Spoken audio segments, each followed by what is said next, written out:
Hello all of you, कैसे हैं आप सभी। उम्मीद करती हूँ आप सब बहुत अच्छे से होंगे। और आज बहुत दिनों के बाद एक स्टडी वीडियो पोस्ट कर रही हूँ।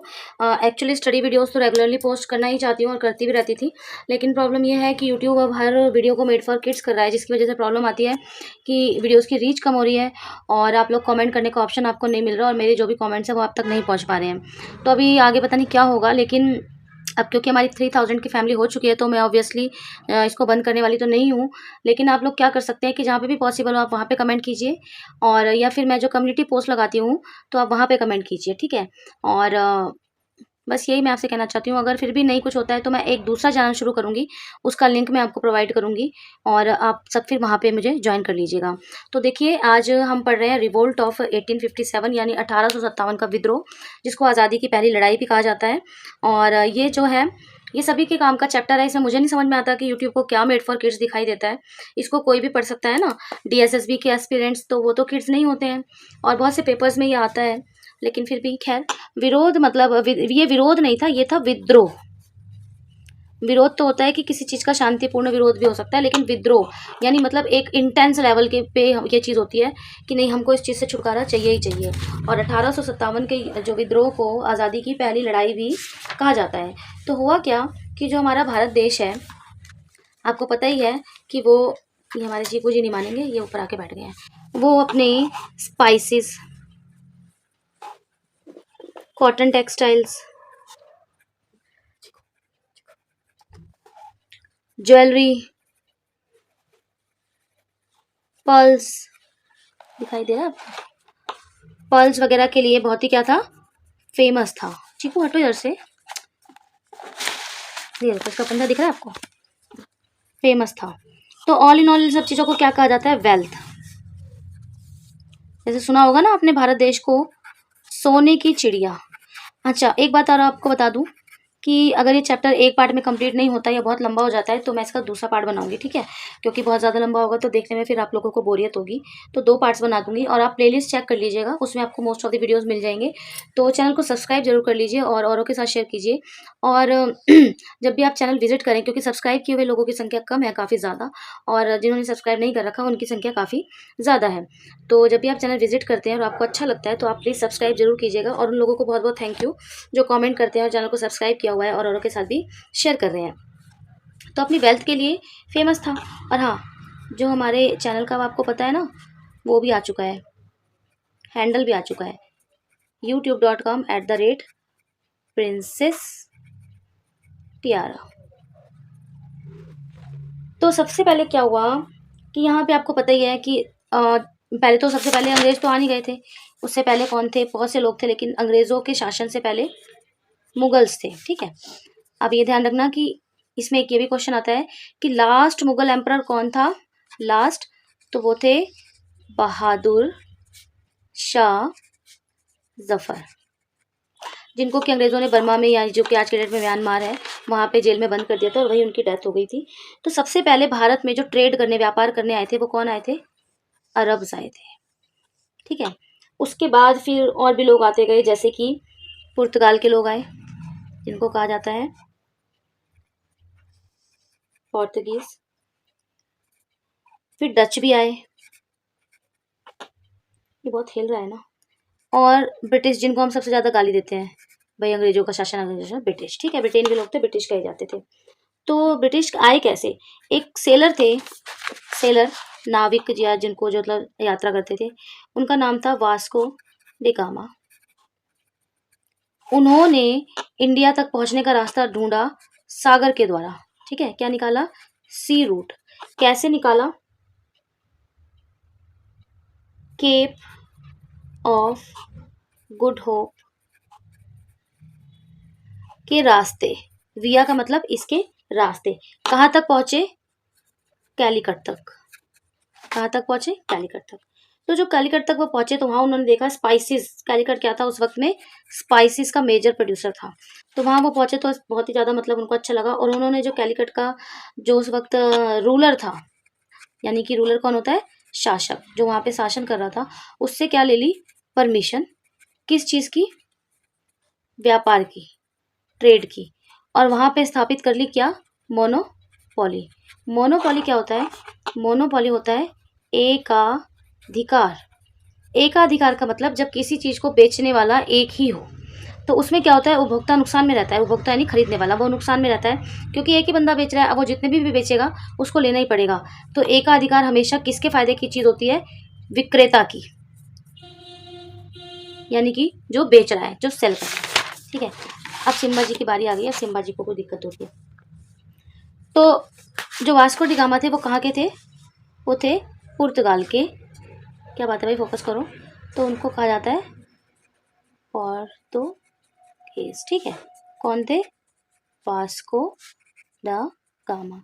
अच्छा, आई होप अगर ये वाला वीडियो नहीं वो करेगा तो इससे रिलेटेड जो भी आपको क्वेश्चन आंसर्स चाहिए होंगे वो भी आप मुझे कमेंट में बताइएगा, मैं आपको वो भी सॉल्व करके दूंगी। ठीक है, तो इसके बाद में जब अब रास्ता तो मिल ही चुका था इंडिया तक आने का सागर के रास्ते, तो फिर आए कौन, ब्रिटिश।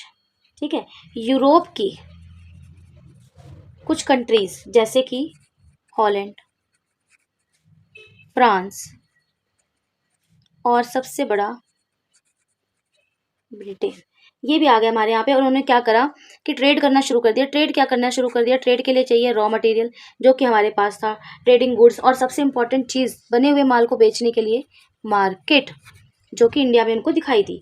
तो उन्होंने क्या किया, कुछ व्यापारियों ने मिलके 1600 में एक कंपनी बनाई जिसका नाम था ईस्ट इंडिया कंपनी। ये किसको रिपोर्ट करती थी, इंग्लैंड की क्वीन को। ठीक है, किसकी क्वीन को, इंग्लैंड की। ठीक है, उस वक्त पे उस इंग्लैंड की क्वीन कौन थी, एलिजाबेथ वन। ठीक है, तो अब क्या हुआ कि कंपनी ने परमिशन ले ली किससे, उस वक्त में कौन थे, मुगल एम्परर थे जिनका नाम था जहांगीर। उनसे परमिशन ले ली किस चीज की, व्यापार करने की, ट्रेड करने की। सारा मसला यहाँ पे ट्रेडिंग का ही है।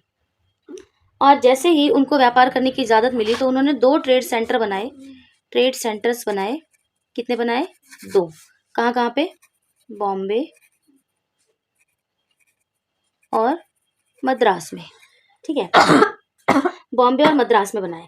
अब क्या था कि जो फ्रांस के लोग थे, जिनको कहते हैं हम फ्रेंच पीपल, उनको ब्रिटेन ने क्या किया कि एक जगह है भारत में जिसको बोला जाता था उस जमाने में पौंडीचेरी, अब उसका नाम है पुदुचेरी।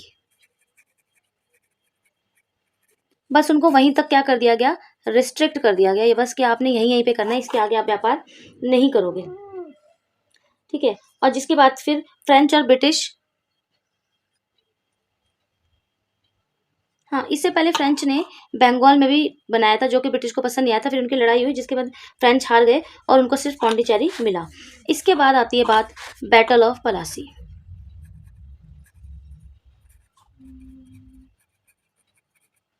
बैटल ऑफ प्लासी में क्या था कि औरंगजेब की मृत्यु के बाद, जो मुगल शासक थे औरंगजेब, उनकी मृत्यु के बाद, उनकी मृत्यु हुई थी 1707 में। 1707 में ईस्ट इंडिया कंपनी को और भी ज़्यादा, जब होता है ना किसी का वो नहीं है, तो उनकी और भी ज़्यादा महत्वाकांक्षा बढ़ गई कि अब हर जगह पे जो है हमारे को ही मिल जाए। तो उन्होंने क्या सोचा कि क्यों ना बंगाल पे कब्जा किया जाए, बंगाल पे। ठीक है, तो उन्होंने बंगाल में क्या करना शुरू कर दिया, 17वीं शताब्दी में बंगाल पे क्या करना शुरू कर दिया, वहाँ पे फोर्ट्स बनाने शुरू कर दिए, किले, और अपनी आर्मी वहाँ पे तैयार करनी शुरू कर दी। ये बात वहाँ का जो नवाब था, इसका नाम था सिराजुद्दौला, उसको ये बात बिल्कुल भी पसंद नहीं आई। तो उन्होंने अंग्रेजों से क्या कहा कि आप अपनी आर्मी हटाओ और यहाँ पे जो भी आप ये बना रहे हो इसको बंद करो, क्योंकि आप कोई टैक्स वगैरह तो यहाँ पे भरते नहीं हो, तो आप ये सारा बंद कर लो। अब ये बात जो ब्रिटिश लोग थे उनको ये बात बिल्कुल पसंद नहीं आई, उन्हें गुस्सा आया। तो उन्होंने बात मानने से कर दिया मना, हम नहीं मानेंगे। तो जो सिराजुद्दौला थे बंगाल के नवाब, उन्होंने मार्च की ब्रिटिश के खिलाफ, अगेंस्ट उन्होंने मार्च करी। तो जब उन्होंने मार्च करी तो ब्रिटिश को ये बात भी बिल्कुल पसंद नहीं आई कि कोई हमारे खिलाफ कैसे बोल सकता है। तो उन्होंने उसके ऊपर क्या कर दिया, अटैक कर दिया। ठीक है, जिसमें कि नवाब सिराजुद्दौला हार गए, डिफीट हो गए। तो इसके बाद बंगाल में कौन पावरफुल बन गया? ब्रिटिश। कहाँ बन गए पावरफुल? बंगाल में। तो बंगाल में पावरफुल बन गए। तो अब उन्होंने क्या सोचा, सबसे पहला काम उन्होंने ये किया कि बंगाल पे कंट्रोल करने के बाद उनका सबसे मोस्ट इम्पॉर्टेंट काम ये था कि अब हमको इंडिया की तरफ कब्जे की ओर बढ़ना है, इंडिया की तरफ। ठीक है, तो उन्होंने क्या किया कि वो क्या करते थे, the Kings and the Nawab of small kingdom in India. जो हमारे यहाँ पे सबसे बड़ी कमी क्या थी कि राजा जो थे ना, राजा लोग थे या जो नवाब थे, वो क्या करते थे, आपस में ही लड़ते रहते थे। इसका फ़ायदा किसने उठाया?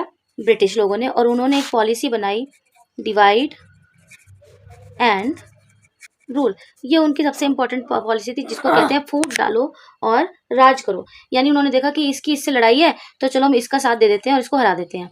तो जब ये हार जाएगा फिर हम खुद इतने ताकतवर आ जाएंगे कि इसके ऊपर हमारा कब्जा हो जाएगा, क्योंकि एक मानसिक दबाव तो वैसे ही बन जाता है। ऐसे कर करके उन्होंने बहुत से किंगडम्स पे जो है अपना कब्जा साबित कर लिया। अब बैटल ऑफ पलासी के बाद उन्होंने बैटल ऑफ बक्सर करी। बैटल ऑफ, इसमें भी ब्रिटिश जीते। ये कब हुई थी? 1764 में। 1764 में बैटल ऑफ बक्सर करने के बाद उनका जो था कि बंगाल का, ये भी वहीं पे बंगाल की जो एडमिनिस्ट्रेशन थी, जो उनका मतलब जो भी जितना भी शासन का वो अधिकार था, वो सारा किसके पास? ब्रिटिश के पास आ गया। और जब शासन उनके पास आ गया तो जो रेवेन्यू जो होता है, जिसको बोलते हैं हम लगान, वो सारा किसको मिलने लग गया? ब्रिटिश को मिलने लग गया। जो रेवेन्यू होता है वो बहुत इंपॉर्टेंट चीज़ होती है, काफ़ी ज़्यादा होता है रेवेन्यू, तो उनको काफ़ी ज़्यादा पैसा मिलने लग गया। इसके बाद में अब जब यहाँ पे पूरे बंगाल पे उनका कब्जा हो गया, तब उनकी महत्वाकांक्षा और बढ़ने लगी। और वो किसकी ओर बढ़ने लगे? अब उनके मतलब मोस्ट उनकी इंपॉर्टेंट नज़र थी उनकी, जैसे झांसी, नागपुर, ऐसे राज्यों पे कब्जा करने की। तो वो एक और पॉलिसी लेके आए जिसका नाम था डॉक्ट्राइन ऑफ लैप्स। इस पॉलिसी के अंडर क्या था कि जिस राजा का अपना खुद का नेचुरल वारिस नहीं होगा, नेचुरल यानी उसकी अपनी खुद की संतान नहीं होगी, उसका जो शासन, उसका जो जितना भी एरिया होगा, जो राज्य होगा, वो किसको मिल जाएगा? ब्रिटिश को मिल जाएगा। तो आपको पता होगा कि झांसी की जो रानी थी लक्ष्मीबाई, उनका अपना पुत्र नहीं था, उनका गोद लिया हुआ दत्तक पुत्र था। तो इसीलिए आपको पता होगा, खूब लड़ी मैदानी वो तो मर्दानी, वो तो झांसी वाली रानी थी, क्योंकि लड़ते लड़ते ही वो शहीद हो गई थी। क्योंकि ऑब्वियसली ब्रिटिश जो थे बड़े पावरफुल थे, उनके पास आधुनिक हथियार थे और हमारे खुद के देश के राजा उनकी मदद करते थे। तो इस वजह से जो रानी थी वो लड़ते लड़ते शहीद हो गई थी और उनका किंगडम भी ब्रिटिश लोगों ने हथिया लिया था। अब यहाँ पे आपका जो वीडियो है ये 15-16 मिनट का हो चुका है। इसके आगे एक्सप्लोइटेशन होता है और आगे कैसे कैसे क्या क्या हुआ, फिर एनफील्ड राइफल्स इंट्रोड्यूस की गई, सब्सिडियरी अलायंस, एक और पॉलिसी आई। ये सारा मैं आपको नेक्स्ट उसमें पढ़ाऊंगी, चैप्टर में नेक्स्ट वीडियो में डिस्कस करेंगे। तब तक अगर आपको वीडियोस पसंद आती हैं, व्लॉग्स पसंद आते हैं या जानवरों से रिलेटेड वीडियोस पसंद आती हैं, तो प्लीज़ चैनल को सब्सक्राइब कीजिए। कमेंट बॉक्स में आप कुछ भी लिख सकते हैं, आपका सजेशन, आपकी अप्रिसिएशन, आपका थैंक यू, सब बहुत अच्छा लगता है, मोटिवेशनल लगता है। तो प्लीज़ बने रहिएगा चैनल के साथ और सब्सक्राइब करते रहिएगा princess Tiara learning and blogs को।